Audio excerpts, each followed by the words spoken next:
Unified 911, anong matutulong namin sa'yo? Anya ti maitulong mi ken kapo. Anong may tatabang ko sa Unsay imo? akong ikatabang nimo? Ngini makadabang na misal ka no. Sa anumang wika o dialekto, may tulong na darating sa iyo.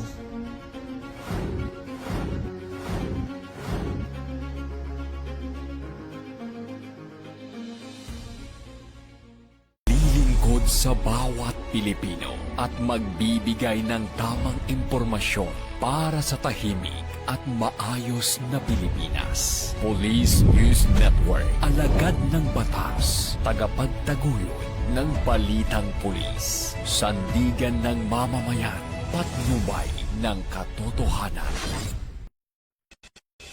La Campo Crame, maghahatid ng pinakahuling kaganapan at nagbabagang balita. Ito ang PNN Police News Network. At ngayon, ang inyong mga tagapagbalita. Magandang araw, bagong Pilipinas. Ako ang inyong alagad ng batas, tagataguyod ng Balitang Pulis. Ako po si Patrolwoman Mary Grace Artizuela ng PNP Anti-Cybercrime Group. Maghahatid sa inyo ng tamang balita, kwento ng pulis at serbisyo para sa mamamayan. At ito ang PNP News Online.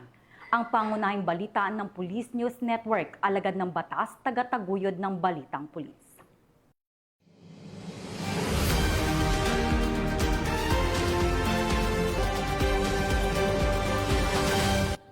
Narito ang mga balitang hatid ng ating PNN correspondents mula sa iba't ibang panig ng bansa.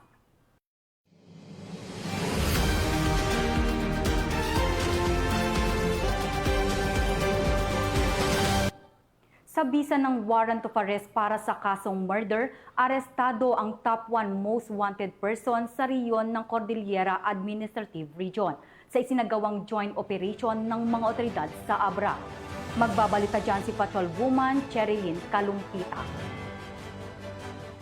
Aresto ang number 1 regional level most wanted person ng Police Regional Office Cordillera Administrative Region para sa first quarter ng calendar year 2026. Sa isang joint law enforcement operation na isinagawa noong January 17, 2026 sa Barangay Pagala, Bukay, Abra. Kinilala ang suspects alias na Guillermo. Ang pag-aresto ay isinagawa ng mga tauhan ng 11 Special Action Battalion ng PNP SAF na nagbigay ng tactical support sa Bukay Municipal Police Station, Abra Police Provincial Office at iba pang unit ng Philippine National Police. Isinagawang operasyon sa bisa ng warrant of arrest para sa kasong murder at paglabag sa Republic Act No. 7166, kaugnay ng COMELEC Resolution No. 11067 na may criminal case numbers 1888-B-2025 at 1889 na inisyo noong August 28, 2025 ng Regional Trial Court, 1st Judicial Region, Branch 58, Bukay, Abra. Kasalukuyang nasa kustodiya ng Bukay Municipal Police Station ang naarestong suspect para sa kaukulang dokumentasyon at tamang disposisyon. At mula dito sa headquarters sa Fort Santo Domingo, Santa Rosa City, Laguna, ang tahanan ng inyong tagaligtas. Ako ang inyong PNN correspondent, Patrolwoman Cherilyn Kalumpita, alagad ng batas, tagataguyod ng Balitang Pulis. Maraming salamat, Patrolwoman Kalumpita. Police Regional Office 7 pinaigting ang seguridad para matiyak ang zero crime sa Solemn Foot Procession ng Senior Santo Niño sa Cebu City. Nakatutok dyan si Patrolwoman Judith Nicanor. Tagumpay na natiyak ng Police Regional Office 7 ang ligtas, maayos at walang insidenteng pagdaraos ng Solemn Foot Procession ng Senior Santo Niño, isa sa mga pangunahing aktibidad ng ika-461st Fiesta Senior Celebration noong Enero 17 taong kasalukuyan. Tinatayang 1.9 milyong deboto ang nakiisa sa panalangin at taimtim na debosyon habang nagsimula ang prosesyon sa Basilica Minor del Santo Niño at dumaan sa humigit kumulang 6 na kilometrong ruta sa mga pangunahing lansangan ng lungsod ng Cebu. Ang mapayapa at banal na kapaligiran ay nagpatunay sa epektibong komprehensibong paghahanda sa seguridad ng Pro-7 para sa isa sa pinakamatanda at pinakamahalagang relihiyosong pagdiriwang sa bansa na dinadaluhan ng napakalaking bilang ng mga mananampalataya. Mahigit 2,000 tauhan ng seguridad ang estratehikong ipinwesto sa kahabaan ng ruta ng prosesyon sa mga pangunahing lugar na dinadagsa ng tao at sa mahalagang interseksyon. Sinusuportahan ng mga ito ng mga emergency response team, mga sinanay na student volunteers at force multipliers upang matiyak ang tuloy-tuloy na crowd control. Pamamahala ng trapiko, tulong sa publiko at agarang pagtugon sa anumang sitwasyon sa kabila ng dami ng mga kalahok. Ayon kay Police Brigadier General Rodrigo A. Maranan, Regional Director ng PRO-7, ang zero crime na resulta ay bunga ng masusing pagpaplano, mahigit na superbisyon at disiplinadong pagpapatupad ng mga hakbang sa seguridad. Nananatili sa full alert status ang PRO-7 habang nagpapatuloy ang ika-461st Fiesta Senior Celebration bilang pagtupad sa mandato nitong pangalagaan ng buhay, panatilihin ng kaayusang panlipunan at maghatid ng profesional, may pananagutan at makataong serbisyo ng pulisya sa buong Central Visayas. Mula dito sa Central Visayas, ako ang inyong Police News Network Correspondent, Patrolwoman Judith Nicanor, alagad ng batas, tagataguyod ng balitang pulis. Maraming salamat, Patrolwoman Nicanor. 4 na individual arestado sa magkakaiwalay na operasyon ng mga miyembro ng Quezon City Police District matapos ang pagbebenta ng fertilizers at pesticides. Tinutukan niya ni Patrolman Adrian Dayao. Isang lalaki at 3 babae sa magkakahiwalay na operasyon sa Quezon City matapos umunong magbenta ng fertilizer at pesticide online. Ayon kay DICT Secretary Henry Aguda, ikinasa ang operasyon katuwang ang Fertilizer and Pesticide Authority at Quezon City Police District matapos makatanggap ng reklamo mula sa FPA tungkol sa illegal na online selling ng naturang produkto. Paliwanag ng kalihim, ipinagbabawal ang online selling ng fertilizer at pesticide, maging ito man ay illegal dahil may mga kaso rin ng counterfeit at smuggled na produkto na delikado sa agrikultura at kaligtasan ng publiko. Ito ang bagong PNP para sa bagong Pilipinas, serbisyong mabilis, tapat at nararamdaman.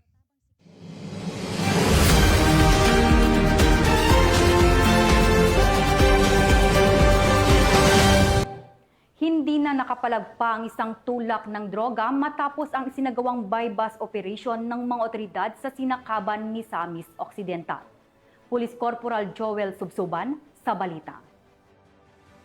Street level individual ang inaristo ng mga otoridad matapos makumpiska ang humigit kumulang 2 gramo ng hinalang shabu na may tinatayang halagang 13,600 pesos sa isinagawang buy-bust operation bandang alas 3:15 ng madaling araw noong Enero 18, 2026 sa Purok Santal, Poblasyon, Sinakaban, Misamis Occidental. Ang nasabing suspek ay kinilalang si Badunga, 21 anyos, walang trabaho at residente sa Libertad Bajo, Sinakaban, Misamis Occidental. Ang operasyon ay isinagawa ng mga tauhan ng Sinakaban Municipal Police Station, Misamis Occidental sa pamumuno ni Police Captain Dennis Oche sa koordinasyon ng PDEA at may kaukulang Pre-Operation Authority at Tip Information.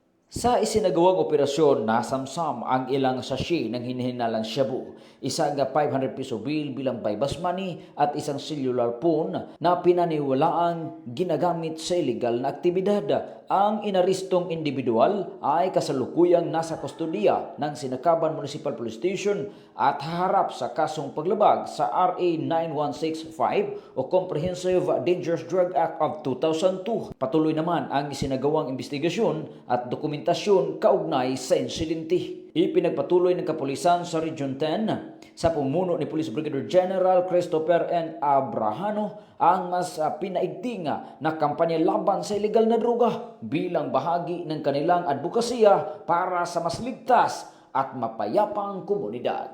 Mula dito sa Campo Alagar, ako po ang inyong Police News Network Correspondent mula sa Regional Public Information Office ng Police Regional Office 10, Corporal Joel Lazaro Subsuban, alagad ng batas, tagataguyod ng balitang pulis. Maraming salamat, Corporal Subsuban. Philippine National Police patuloy ang rescue operation sa mga pamilyang tinamaan ng Bagyong Ada sa Catanduanes. Patrolwoman Sara Bernales, ibalita mo. Kilos ang Philippine National Police upang tiyakin ang kaligtasan ng mga residente sa Catanduanes kasunod ng pananalasa ng Bagyong Ada. Sa Viga, Catanduanes, pinangunahan ng Viga Municipal Police Station ang mandatory evacuation ng mga residente sa Sitio Bulod, Barangay San Vicente noong 17 ng Enero. Isinagawa ang paglikas katuwang ng LGU, MDRRMO, Catanduanes 2nd PMFC, Philippine Army, BFP, MSWDO at iba pang ahensya upang maiwasan ang panganib dulot ng posibleng pagbaha at pagguho ng lupa. Ayon kay Acting Chief PNP Police Lieutenant General Jose Melencio Nartates Jr., mahalaga ang maagap na aksyon upang mailigtas ang buhay ng mamamayan, lalo na sa panahon ng sakuna. Patuloy namang nakastandby ang mga unit ng PNP upang magbigay ng tulong at seguridad sa mga apektadong lugar. Ito ang bagong PNP para sa bagong Pilipinas, serbisyong mabilis, tapat at nararamdaman.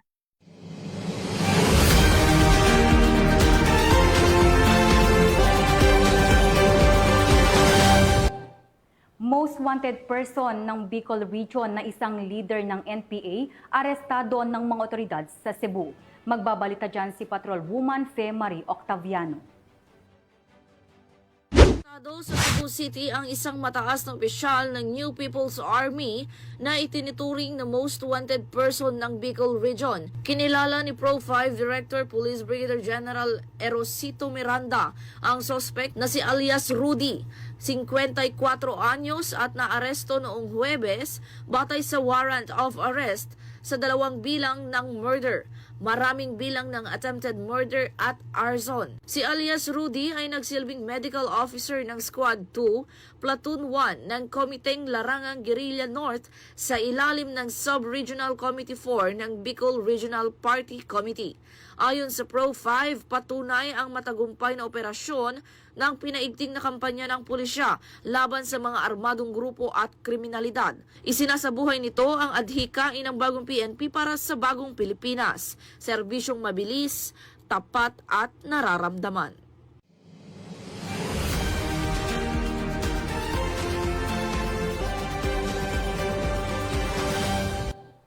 Apat na Chinese national na nagbebenta ng peking cellphone arestado sa isinagawang entrapment operation ng PNP Bohol. Tinutukan niya ni Patrolwoman Gresalie Umalay. Ang apat na Chinese national matapos mahuli sa entrapment operation ng pulisya dahil sa umano'y pagbebenta ng peking cellphone sa umurang halaga noong Sabado ng hapon, Enero 17 taong kasalukuyan. Dakong alas 5:39 ng hapon nang isinagawa ang operasyon sa Escuela Street, Barangay Poblacion 3 sa pangunguna ng Bohol Provincial Police Office, Provincial Intelligence Unit at Tagbilaran City Police Station. Ayon sa pulisya, ibinebenta umano ng mga sospek ang peking high-end cellphones sa pinapakitang iPhone 16 at 17 sa halagang 10,000 hanggang 15,000 pesos. Na-recover sa mga sospek ang ilang cellphones, accessories, relo at pera na pinaniniwala ang kita sa panloloko. Inihahanda ng mga kaukulang kaso laban sa mga naarestong sospek. Ito ang bagong PNP para sa bagong Pilipinas, serbisyo mabilis, tapat at nararamdaman.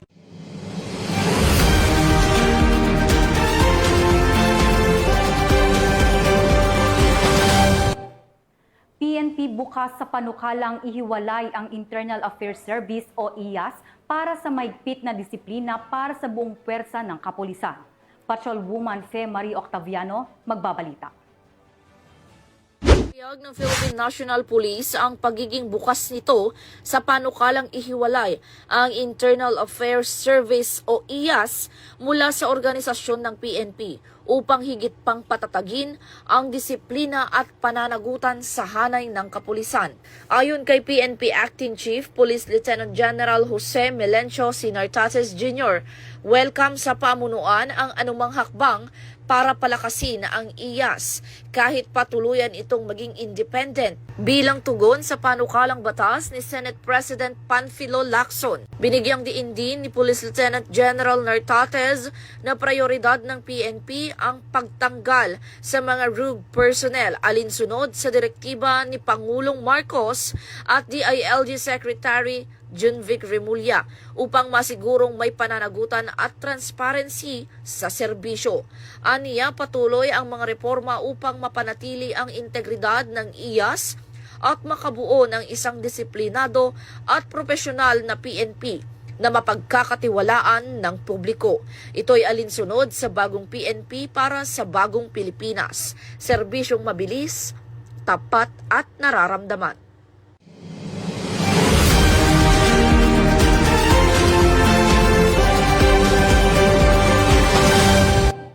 Upang mapalakas ang kahandaan sa sakuna at emerhensya, nagsagawa ng 3 araw na disaster preparedness training ang Police Regional Office 5. Ang buong detalye ng report ay hatid ni Police Staff Sergeant Mercolito Levendino Jr. Upang higit pang mapalakas ang kahandaan sa sakuna, nagsagawa ang Pro5 ng 3 araw na Disaster Awareness and Preparedness Seminar mula January 15 hanggang 17, 2026 sa iba't ibang lugar sa Rio ng Bicol sa pamumuno ni Police Brigadier General Erosito N. Miranda, Acting Regional Director. Layunin ng aktibidad ay handa ang mga kalahok sa maaga, organisado at epektibong pagtugon sa mga emergency sa pamamagitan ng isang kaalaman at magkakaugnay na aksyon. May kabuuang 351 kalahok ang lumahok kabilang ang mga tauhan ng PNP, force multipliers at mga katuwang na ahensya. Isinagawa ang seminar sa Sorsogon City, Camarines Sur at Camarines Norte. Pinangunahan ng Eagles Response Team Incorporated ang pagsasanay na tumalakay sa disaster awareness, emergency response protocols at community preparedness. Tampok din ang hands-on first aid at first response training tulad ng CPR, basic life support at rescue simulations. Patunay ang inisyatibong ito ng patuloy na pangako ng Pro5 at ng mga lokal na pamahalaan na palakasin ang kahandaan at katatagan ng komunidad para sa mga sakuna. Mula dito sa Legazpi City, Albay, ako yung Police News Network Correspondent, Police Staff Sergeant Mercolito Levendino Jr. Alagad ng batas, tagataguyod ng Balitang Pulis. At yan ang mga nakalap ng ating PNN correspondents mula Luzon, Visayas at Mindanao. Sa ngalan ng pamunuan ng Philippine National Police sa pangunguna ni Acting Chief PNP Police Lieutenant General Jose Melencio Nartates Jr. at sa pamumuno ni President Ferdinand Bongbong Marcos Jr., kami ay maglilingkod sa bawat Pilipino at magbibigay ng tama at balanseng balita. Mula rito sa tanggapan ng tagapag-ugnay ng Pambansang Pulisya, kami ang inyong alagad ng batas, tagataguyod ng Balitang Pulis. Ako ang inyong tagapag-ugnay Patrolwoman Mary Grace Artizuela ng PNP Anti-Cybercrime Group. Maghatid ng tamang balita, kwento ng pulis at serbisyo para sa mamamayan. At ito ang PNP News Online. Ito ang bagong PNP para sa bagong Pilipinas. Serbisyong mabilis, tapat at nararamdaman.